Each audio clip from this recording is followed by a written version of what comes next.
Selamat datang di channel Zimar Imam. Sembari mendengarkan tinggalkan like dan komentarnya bosku. Jangan lupa pasang headset kalian. Siapkan kopi dan camilan. Lupakan pahitnya kehidupan. Mari kita dengarkan sambil rebahan. Bab 71. Ketika Min Feng memasuki Feng Jiu, dia mencoba mengendalikan dirinya. Jika sebelumnya, dia akan langsung memukulnya seperti serigala lapar. Tapi sekarang berbeda, dia harus mempertimbangkan kesehatan Feng Jiu dan bayi kecilnya. Ia takut kehilangan kendali dan menyakiti istri dan anaknya. Jadi Min Feng hanya bisa bergerak perlahan seperti siput. Butuh upaya besar baginya untuk mengendalikan hasratnya dan menghentikan dirinya untuk mendorong secara liar. Dia bisa merasakan naganya berdenyut seperti orang gila, ingin bergerak lebih cepat. Tapi Min Feng menggunakan seluruh kekuatannya untuk menjinakkannya dan dengan paksa memerintahkannya untuk memperlambat.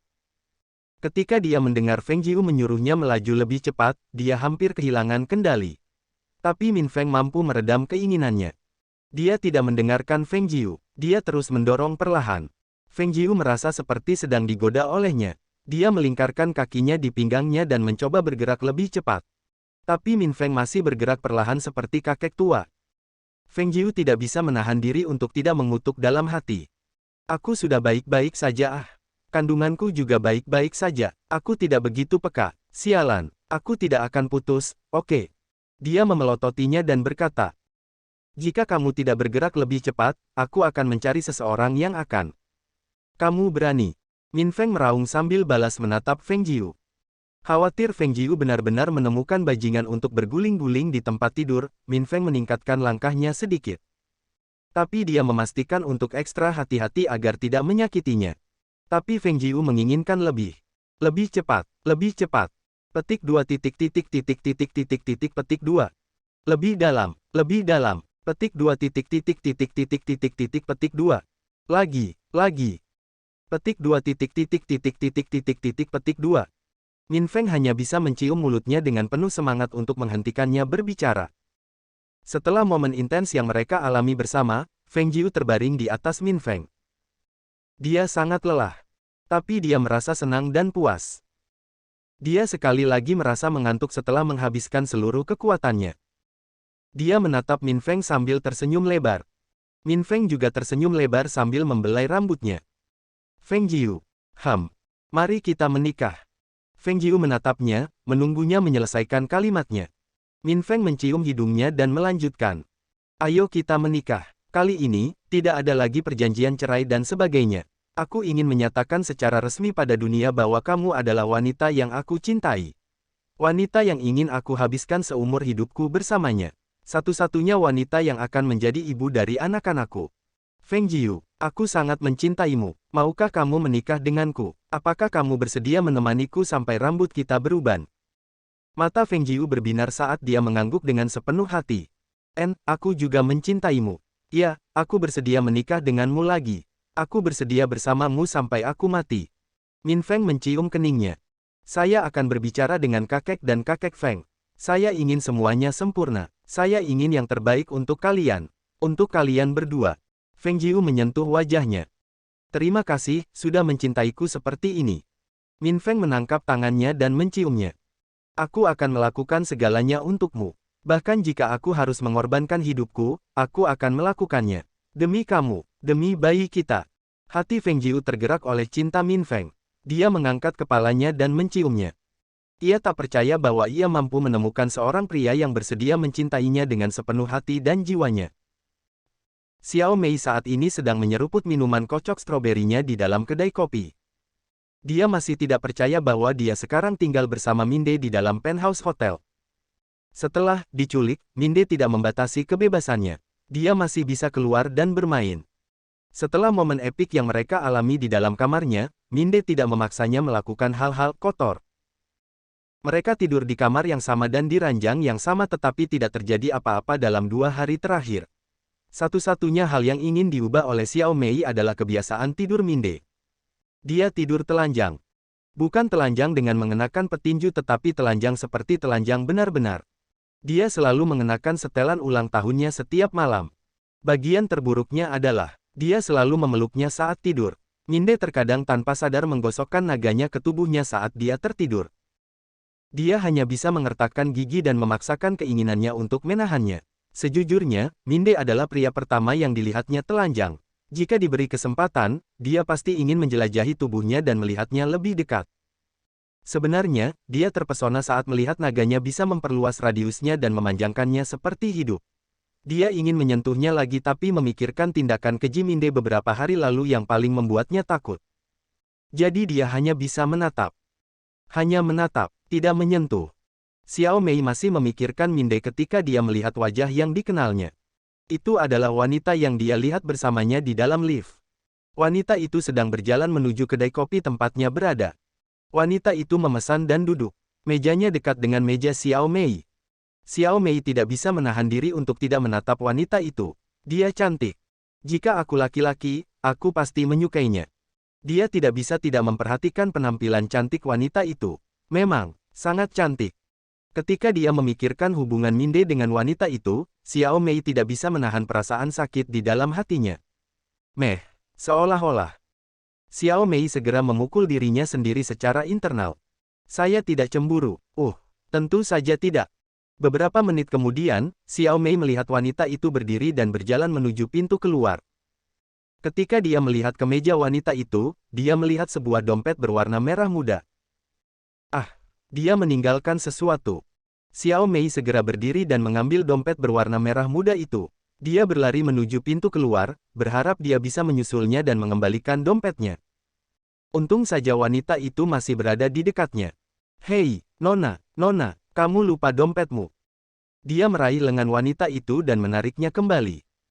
Xiao Mei terengah-engah karena dia berlari sangat kencang. Dia segera mengembalikan dompet itu kepada wanita itu. Wanita itu tersenyum padanya dan mengulurkan tangannya. Hai, saya Yanrong. Saya Xiao Mei. Mereka berjabat tangan satu sama lain. Terima kasih sudah mengembalikan dompetku. Tidak masalah, ini bukan masalah besar. Yanrong tersenyum dan berkata, aku menyukaimu, aku ingin menjadi temanmu. Xiao Mei terkejut, dia tersenyum dan mengangguk. Tentu, aku juga akan menyukainya. Mereka bertukar nomor telepon dan berjanji bersama bahwa mereka akan bertemu nanti. Dia sangat cantik dan ramah. Xiao Mei melambai pada Yanrong dan pergi. Saat Xiao Mei berbalik, dia tidak bisa melihat seringai di wajah Yanrong. Bab 72. Di dalam rumah kediaman cabang Feng Jun sedang duduk di meja bersama saudara-saudaranya. Jun Ge, bagaimana kabarnya? Kami masih tidak dapat menemukan lokasi Paman Suantian. Saya tidak tahu tetapi pihak perusahaan terlalu tenang. Terlalu tenang untuk menjadi kenyataan. Seolah semuanya tenang sebelum badai. Sepertinya Paman menyembunyikan sesuatu. Bagaimana kabar Dewan Direksi? Feng Wu tahu bahwa jika mereka ingin mendapatkan Feng International dari keponakannya, mereka harus menyerang dengan cepat dan keras. Feng Wu adalah bibi pertama Feng Jiu. Aku masih berusaha mengumpulkan mereka di pihak kita. Tapi ada juga yang takut pada Feng Jiu. Mereka takut berjudi. Jika Feng Jiu mengetahui pengkhianatan mereka, lupakan untuk tidak tinggal di Beijing, bahkan tinggal di Tiongkok tidak akan mungkin lagi. Wajah Feng bersaudara tenggelam ketika memikirkan Feng Jiu dan tindakannya yang tanpa ampun. Jangan putus asa, kita tidak bisa lagi kembali dan berpura-pura tidak ada yang salah. Kita sudah mengkhianati Feng Jiu, demi keluarga cabang. Sudah terlambat untuk mundur, kami sudah berada di dalam kapal. Jika kapal ini tenggelam, kita semua akan tenggelam bersamanya. Bagaimana dengan wanita itu? Feng Ran bertanya pada Feng Jun. Feng Jun mendengus. Wanita jalang itu hanya tahu cara mengejar laki-laki. Dia tidak punya otak, tapi kita masih bisa memanfaatkannya. Kita tidak boleh membiarkan Feng Jiu menikah di keluarga Lu. Aku khawatir jika itu terjadi dan Feng Jiu juga mengetahui pengkhianatan kita tidak bisa lagi menikmati kehidupan mewah kita. Kita tidak bisa bergerak sekarang. Lu Minfeng masih mencari pelakunya. Untungnya, bajingan itu tidak melihatku atau Minfeng akan membunuhku. Ulang tahun Feng Jiu sebentar lagi. Kami akan mengambil tindakan selama perayaan itu. Setelah Feng Jiu dan Minfeng memutuskan untuk menikah lagi, mereka mengunjungi Feng Suantian di rumah sakit. Ya, Feng Jiu maju dan duduk di tempat tidur. Dia menatap kakeknya yang sedang tersenyum padanya. Nak, cucuku yang berharga. Kakek, Feng Jiu datang mengunjungimu. Feng Jiu meraih tangan kakeknya yang sudah kurus. Minfeng berdiri di sampingnya dan meletakkan tangannya di bahunya. Feng Jiu mengangkat kepalanya dan menatap mata Min Feng. Dia mengangguk sambil menepuk kepalanya seolah mengatakan bahwa dia harus terus berbicara. Kakek, Feng Jiu ada di sini bersama Min Feng. Xuan Tian terkekeh. Ah Jiu, aku hanya sakit, aku tidak buta. Feng Jiu tertawa dan mencubit pinggang kakeknya. Nak, bagaimana kabarmu? Apakah kamu merawat cucuku yang berharga dengan baik? Xuan Tian menatap Min Feng. Min Feng duduk di samping Feng Jiu dan mengangguk dengan sungguh-sungguh. Jangan khawatir, kakek, aku akan menjaga mereka dengan baik. Xuan Tian ternganga saat mendengar kata-kata Min Feng. Dia menatap Feng Jiu, tatapannya penuh pertanyaan. Feng Jiu mau tidak mau mengingat reaksi kakek Lu ketika dia mengetahui bahwa cicitnya sedang dalam perjalanan. Dia tersenyum dan mengangguk. Dia meraih tangan kakeknya dan menekannya ke perutnya. Bayi kecil ini kakekmu. Kakek sangat menyayangimu dan ibu. Kakek, ini cicitmu. Feng Jiu mau tidak mau menitikkan air mata saat dia bisa merasakan kebahagiaan kakeknya saat bertemu dengan bayi kecil. Saat Xuan Tian menyentuh perut Feng Jiu, tangannya gemetar. Dia menatap Min Feng dan berkata, terima kasih, terima kasih telah mencintai cucuku. Terima kasih telah memberiku kesempatan ini untuk bertemu dengan cicitku yang berharga, sebelum aku meninggal dunia. Ketika Feng Jiu mendengar kata-kata itu, dia tidak bisa menahan tangisnya. Dia memaksa dirinya untuk tenang. Dia tidak ingin kakeknya melihatnya seperti ini. Dia tersenyum dan menyentuh pipinya. Apa yang kamu katakan? Kakek, kamu masih harus berada di sana saat aku melahirkan, oke? Feng Xuan Tian mengangguk. Min Feng yang duduk di samping Feng Jiu meraih tangan Feng Xuan Tian yang lain. Kakek, aku ingin meminta izin untuk menikahi Feng Jiu. Meskipun kami sudah saling menikah, aku ingin memberinya upacara pernikahan yang pantas. Aku ingin memberitahu dunia betapa beruntungnya aku memiliki dia di sisiku. Jadi tolong, kakek, beri kami berkahmu. Xuan Tian tersentuh oleh dedikasi Min Feng. Dia menepuk tangan Min Feng dan mengangguk. Tentu saja, sekarang cicitku yang berharga sedang, dalam perjalanan, aku pasti akan memberikan restu pada kalian berdua. Feng Xuan Tian menyeringai pada Min Feng. Sepertinya rencanaku berhasil ya, hahaha nak, jangan melelahkan cucuku, istirahatlah seminggu sekali, terlalu banyak olahraga, pasti tidak baik untuk kesehatanmu. Feng Jiu tersipu dan menatap Min Feng. Min Feng terkekeh dan mengangguk. Cucu mertua ini mengerti, aku berjanji tidak akan membuatnya lelah. Xuan Tian tertawa dan menatap Feng Jiu. Jiu, bisakah kamu pergi dan menjemput doktermu untukku? Long Jin bisa pergi bersamamu. Feng Jiu mengangguk. Dia tahu kakeknya ingin berbicara dengan Min Feng sendirian. Dia berdiri dan pergi keluar ruangan. Ketika hanya Min Feng dan Xuan Tian yang tersisa di dalam ruangan, Xuan Tian berbicara. Nak, aku, ingin berbicara denganmu. Ada apa, kakek? Nak, aku ingin kamu mendengarkan baik-baik. Aku ingin membebaskan cucuku. Aku sekarat. Aku, hanya punya waktu beberapa bulan lagi. Ketika saya meninggal, saya tidak ingin Feng Jiu terus menjadi CEO, aku ingin dia bebas. Bebas dari belenggu pengelolaan Feng Internasional, aku sudah memaksanya untuk menjadi dewasa lebih awal demi perusahaan, aku tidak ingin terus merampas hidupnya. Sekarang kamu ada di sini. Saya ingin dia bahagia, sebagai wanita normal, garis bawah sebagai seorang istri dan seorang ibu. Setelah upacara pernikahan Anda, saya akan menjadikan Feng International sebagai anak perusahaan, dari Lu Corporation. Alis Min Feng berkerut. Kakek, menurutku Feng Jiu mungkin tidak setuju dengan keputusanmu. Mengetahui dia mungkin akan marah. Feng Xuan Tian menggelengkan kepalanya. Saya hanya melindungi dia dan perusahaan.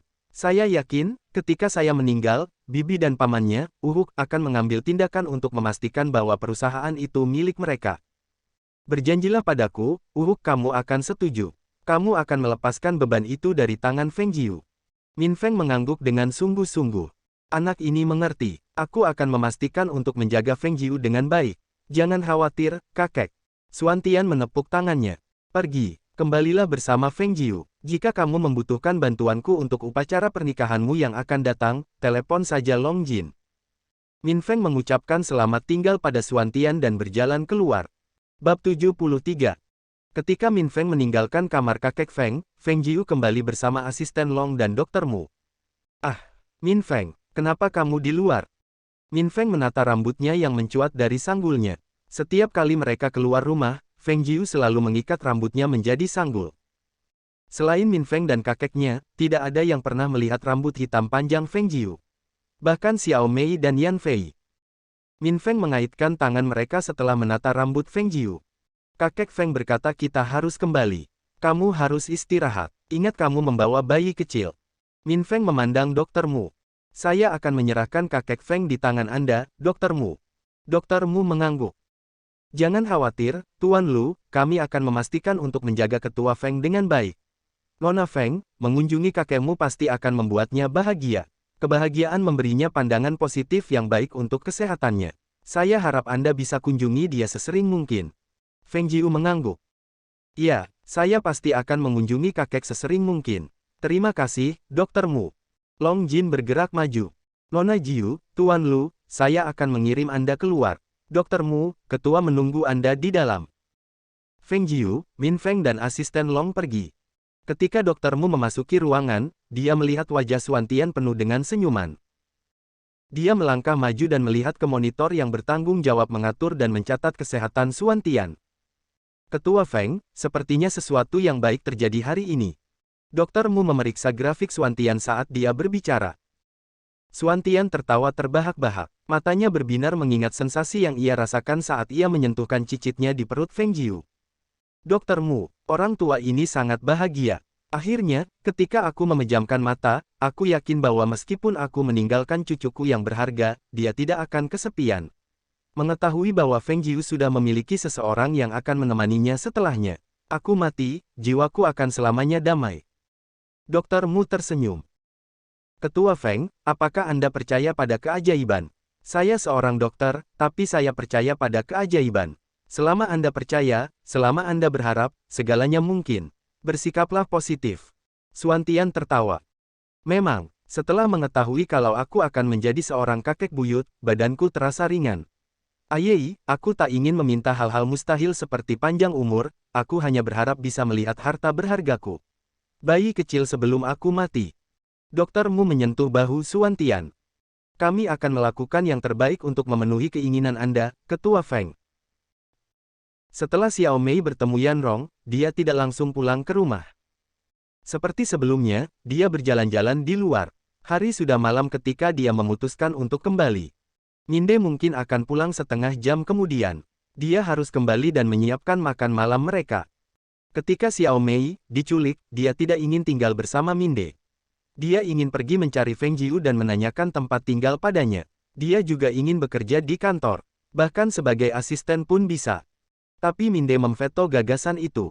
Dia membuat ulah dengan tidak mengenakan apapun di dalam penthouse selama 2 hari penuh. Xiao Mei tidak tahan melihat tubuh telanjang Minde sehingga dia hanya bisa melupakan idenya.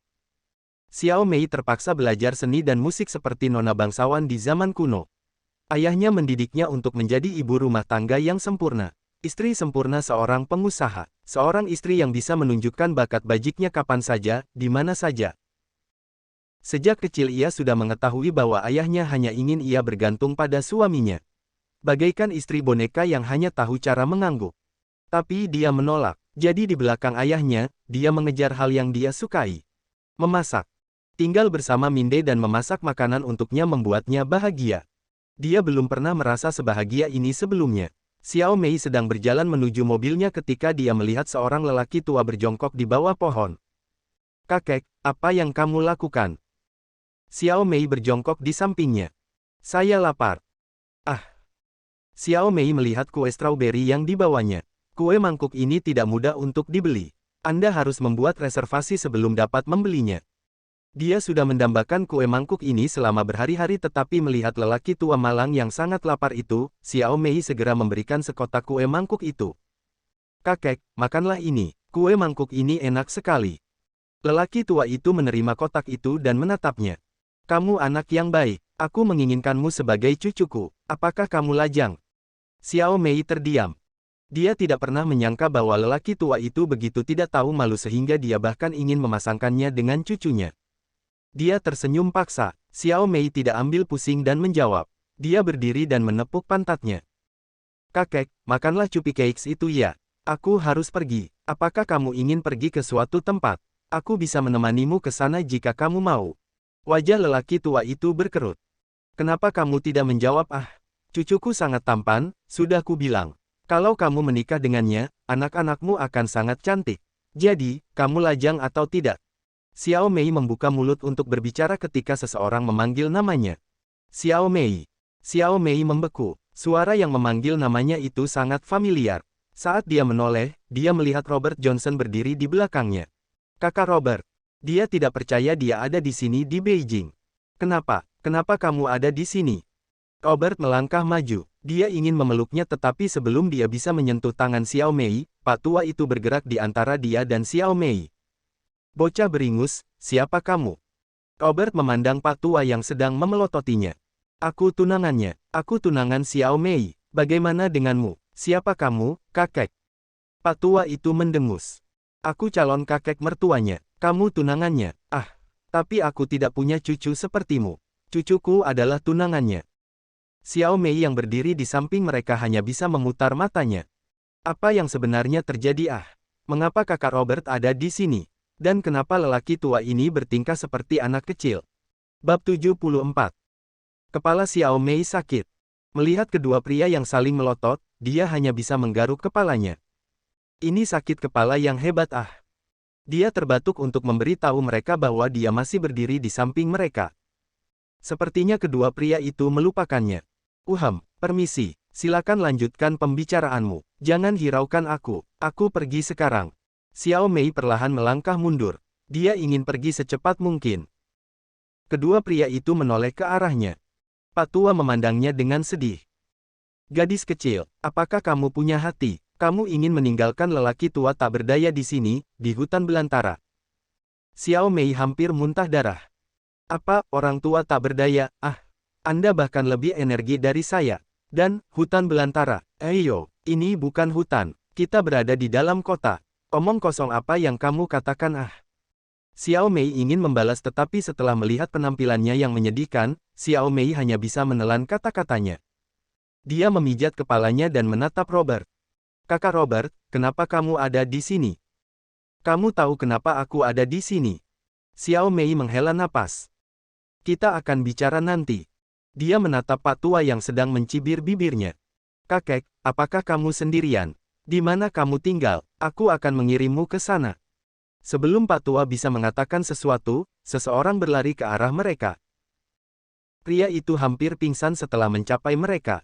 Dia bernapas sangat keras. Dia menatap lelaki tua itu dan berkata, Puan, bawahan ini tidak mampu mengikutimu. Tolong hukum bawahan ini. Pria itu mengenakan tuxedo. Sekilas, kamu bisa tahu kalau dia bukanlah pelayan biasa. Pak Tua ingin mencekik lelaki itu. Waktunya sangat salah, tapi dia hanya bisa memelototinya karena begitu bodohnya. Xiao Mei sangat senang melihat seseorang yang mau merawat Pak Tua dengan baik. Dia menyeringai padanya dan berkata, Kakek, karena ada seseorang di sini untuk menjemputmu, aku akan pergi sekarang. Ingatlah untuk tidak pernah berkeliaran sendirian lagi, oke? Sampai jumpa gelombang. Xiao Mei melambaikan tangannya dan segera menjauh dari Pak Tua itu secepat mungkin. Robert mengikutinya setelah melihat lelaki tua dan pelayannya. Ketika hanya mereka berdua yang tersisa, Pak Tua memukul kepala pria itu. Dasar bodoh, waktumu sangat tidak tepat. Kamu membiarkan calon menantu perempuanku melarikan diri. Ketua Lu, bawahan ini tidak bersalah. Aku tidak tahu. Kamu harus menyelidiki gadis kecil itu untukku. Pemuda itu mengatakan namanya adalah Xiao Mei. Aku ingin dia menjadi cucu menantuku yang kedua. Tapi ketua, bukankah Anda menyukai Nona Yanrong untuk tuan muda kedua? Mengapa Anda mencari kandidat lain? Aku suka Yanrong untuk Minde. Dia memang wanita yang baik tapi sepertinya mereka berdua hanya menganggap satu sama lain sebagai teman. Jika ada kompetisi, mereka mungkin akan menyadari perasaan mereka satu sama lain. Tapi jika masih belum ada percikan di antara mereka, aku ingin gadis kecil itu memberikan kesempatan dan merebut hati bajingan itu.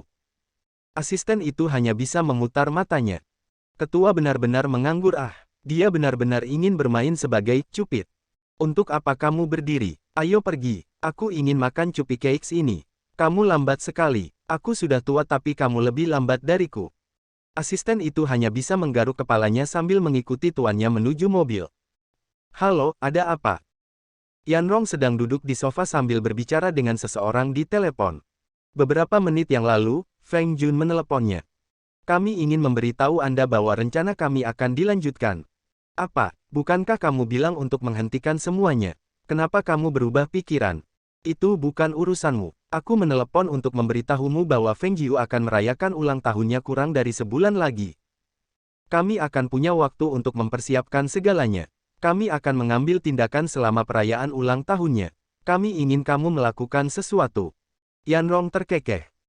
Iya, sepertinya kamu terpojok hahaha. Baiklah, aku akan membantumu. Tapi jangan lupa ini tidak gratis. Jadi, keuntungan apa yang bisa kamu berikan padaku? Yanrong. Jangan uji aku. Kita sudah sepakat untuk melakukan ini. Kenapa kamu bersikap seperti itu? Aku baru sadar kalau aku tidak perlu menuruti perintahmu. Aku bisa menghancurkan pelacur itu dengan tanganku sendiri. Aku tidak mau bekerja sama dengan orang bodoh sepertimu. Anda. Feng Jun hampir muntah darah setelah mendengar kata-kata Yanrong. Hahaha, baiklah. Aku akan membantumu. Demi persahabatan kita. Tapi jangan lupa, semua ada harganya. Feng Jun hanya bisa menahan amarahnya dan menyetujui kata-kata Yanrong. Mereka sangat membutuhkan bantuannya saat ini. Begitu mereka mendapatkan perusahaannya, Feng Jun pasti akan membuang Yanrong. Jadi, apa rencananya? Yanrong dan Feng Jun berbicara selama 1 jam sebelum mereka mengakhiri panggilan. Yanrong berdiri dan berbaring di tempat tidur. Dia menutup matanya dan memikirkan Min Feng. Dia ingat tubuhnya yang seperti patung yang diproyeksikan di layar. Dia tidak pernah memiliki kesempatan untuk melihatnya telanjang. Sekarang dia melihat tubuhnya, dia tidak bisa tidak berfantasi. Dia perlahan menanggalkan pakaiannya sendiri. Tangannya menjelajahi seluruh tubuhnya sambil berpikir bahwa kakak Feng lah yang menyentuhnya. Dia mengerang saat dia memasukkan jari-jarinya ke dalam guanya. Dia berulang kali meneriakkan nama Min Feng. Kakak Feng, cintai aku, cintai aku. Dia membayangkan dirinya dan Min Feng bersama di tempat tidur. Ketika dia hampir sampai, dia tiba-tiba melihat bahwa wanita yang menerima rahmatnya bukanlah dia melainkan wanita jalang itu Feng Jiu. Jalang. Yanrong merasa seperti disiram air dingin. Tubuhnya membeku. Dia duduk di tempat tidur, mengambil bantal dan berulang kali membantingnya ke tempat tidur. Jalang, beraninya kamu menyentuh tubuh kakak Feng. Dia milikku, kamu dengar aku, dia milikku. Saya akan membunuhmu. Bab 75. Xiao Mei berjalan menuju restoran terdekat. Robert yang mengikutinya duduk di kursi seberang. Kakak Robert, katakan padaku, mengapa kamu datang ke Beijing? Apakah kamu mengikutiku ke sini? Robert menghela napas. Dia mencoba meraih tangan Xiao Mei yang diletakkan di atas meja tapi dia segera menariknya. Kakak Robert, tolong jawab pertanyaanku. Robert menatapnya, matanya penuh kerinduan dan cinta. Xiao Mei, kamu tahu kenapa aku datang ke sini? Itu semua karena kamu. Aku ingin bertemu denganmu. Aku merindukanmu. Xiao Mei merasa bersalah. Dia tahu bahwa kakak laki-lakinya, Robert, mempunyai perasaan terhadapnya. Dia sudah mengetahui hal itu sejak mereka masih muda. Kakak Robert, kamu seharusnya tidak datang.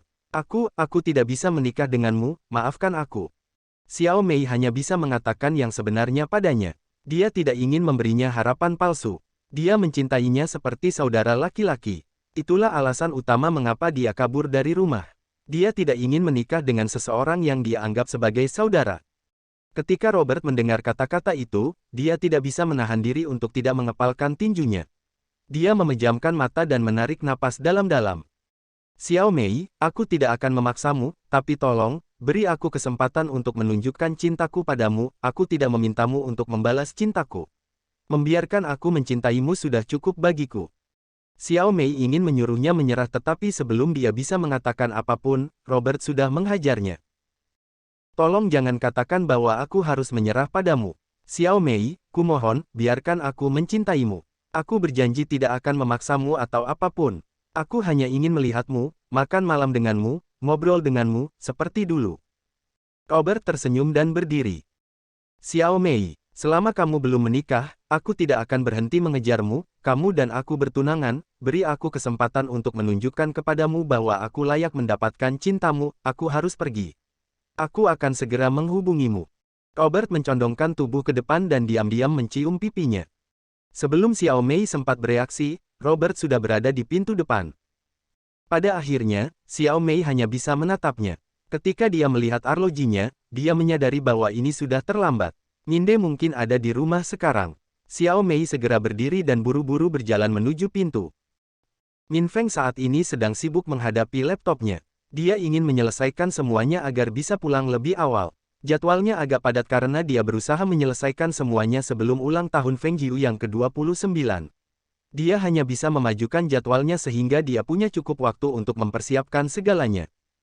Dia ingin perayaan ulang tahun Feng Jiu menjadi sempurna. Dia ingin melamarnya pada hari dia dilahirkan. Feng Jiu sudah tahu bahwa mereka akan menikah lagi tetapi dia tidak tahu bahwa dia akan melamar pada hari ulang tahunnya. Sudah berjam-jam sejak dia duduk di kursi dan menghadap laptopnya. Matanya mulai buram. Dia mencubit bagian tengah alisnya ketika Chen Hao memasuki kantor. "Bos, ini file yang Anda butuhkan untuk Longqi Kompleks." Taruh di atas meja. Min Feng kembali mengetik di laptopnya. Chen Hao merasa bosnya perlu istirahat jadi dia menyarankan agar Min Feng tidur sebentar sebelum bekerja lagi. "Bos, aku pikir kamu harus istirahat sebentar. Aku akan menyelesaikan yang ini untukmu."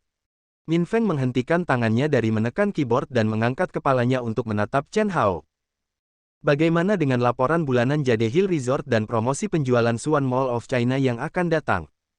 Chen Hao mengangguk. "Bawahan ini sudah menyelesaikan semuanya. Bos, saya pikir Anda harus benar-benar beristirahat." Nyonya muda mungkin khawatir.